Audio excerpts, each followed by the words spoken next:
नमस्कार, आप देख रहे हैं आरजे रमझाजर और मैं हूं पुखराज सिंह। छत्तीसगढ़ में धान खरीदी शुरू होते ही बिचौलियों के बांचे खिल उठे हैं। जी हां, और किसानों को इन्हीं से सबसे ज्यादा नुकसान भी होता है। इन्हीं बिचौलियों को रोकने के लिए जगह जगह चेक पोस्ट लगाए गए हैं। वहीं पेट्रोलिंग पुलिस की टीम भी सड़कों पर नजर बनाए हुए है। देखिए यह खास रिपोर्ट।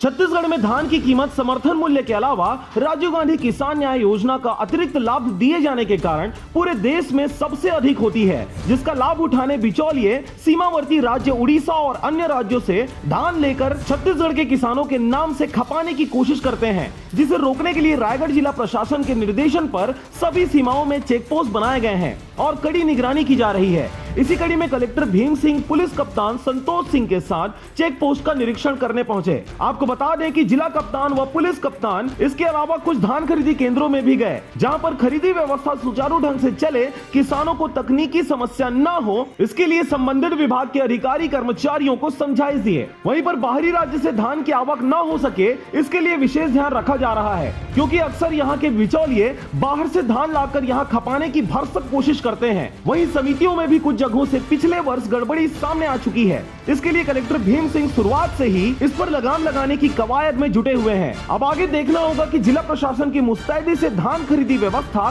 कितना सुचारू ढंग से चल पाती है और बिचौलियों को रोक पाने में कितनी सफलता हासिल करती है। फिलहाल कलेक्टर इस दिशा में निश्चय ही बेहद गंभीर हैं और उनकी कार्यप्रणाली से यह स्पष्ट झलक भी रहा है। रायगढ़ से मोहन नायक की रिपोर्ट, आरजे रमझाजर।